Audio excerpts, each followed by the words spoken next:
Hi, ഇന്ന് ഞാൻ തയ്യാറാക്കുന്നത് കപ്പ വെച്ചുള്ളൊരു പുട്ടാണ്. അതിൻ്റെ മുന്നേ നമ്മുടെ വീഡിയോസ് ഇഷ്ടമായാൽ എല്ലാവരും ലൈക്ക് ചെയ്യുക, ഷെയർ ചെയ്യുക, സബ്സ്ക്രൈബ് ചെയ്യുക, കമൻറ്റ് ചെയ്യുക. ഇനി നമുക്ക് കപ്പ പുട്ട് തയ്യാറാക്കുന്നത് നോക്കാം. ആദ്യം നമ്മൾ കപ്പ കട്ട് ചെയ്ത് തൊലി കളഞ്ഞ് നമുക്ക് കഴുകിയെടുക്കാം. ഇത് വളരെ എളുപ്പത്തിൽ നമുക്ക് തയ്യാറാക്കാൻ പറ്റിയ ഐറ്റമാണ്. രാവിലത്തെ ബ്രേക്ക്ഫാസ്റ്റിനൊക്കെ എളുപ്പം നമുക്ക് ചെയ്തെടുക്കാൻ പറ്റും.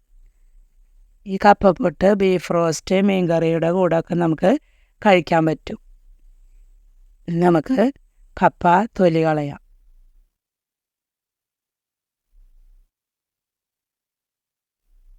കപ്പ കഴുകിയെടുത്തിട്ടുണ്ട്. ഇനി നമുക്ക് സ്ലൈസർ വെച്ചിട്ട് ഗ്രേറ്റ് ചെയ്തെടുക്കാം.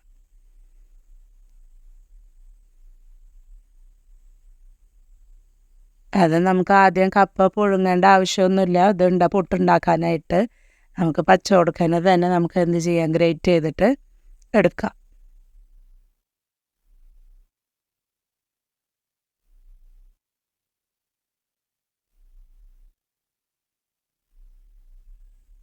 കപ്പ മുഴുവനും ഗ്രേറ്റ് ചെയ്തെടുത്തിട്ടുണ്ട്.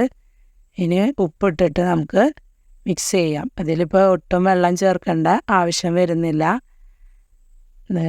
കിഴങ്ങിൽ ഓൾറെഡി വെള്ളം ഉണ്ടാവും, അപ്പോൾ നമുക്ക് വെള്ളം ചേർക്കേണ്ട ആവശ്യമില്ല. ഉപ്പിട്ടിട്ട് ഇപ്പോൾ നന്നായി മിക്സ് ചെയ്യാം.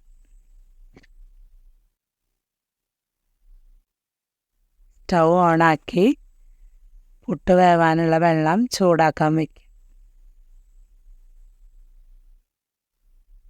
ഇനി തേങ്ങയും കപ്പ ഗ്രേറ്റ് ചെയ്തതും കൂടി നമുക്ക് പുട്ടും കുഴലിലേക്ക് ഇട്ട് കൊടുക്കാം.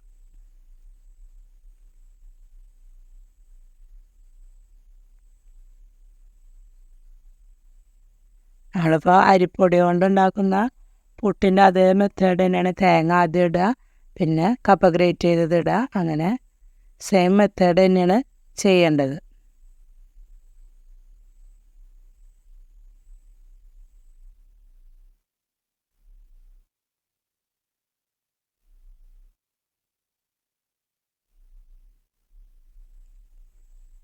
ഇനി വെള്ളം ചൂടായിട്ടുണ്ട്, പുട്ട് വേവാൻ വയ്ക്കാം.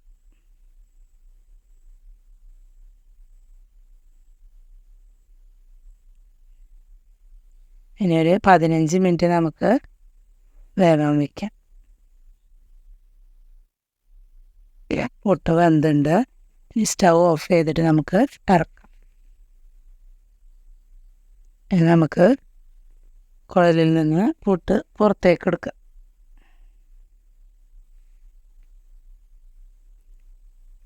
പുട്ട് ഇവിടെ റെഡി ആയിട്ടുണ്ട്. അപ്പം എല്ലാവരും ട്രൈ ചെയ്ത് നോക്കുക. അപ്പം നമ്മുടെ വീഡിയോ ഇഷ്ടമായാൽ ലൈക്ക് ചെയ്യുക, ഷെയർ ചെയ്യുക, സബ്സ്ക്രൈബ് ചെയ്യുക. അടുത്ത വീഡിയോയിൽ കാണാം.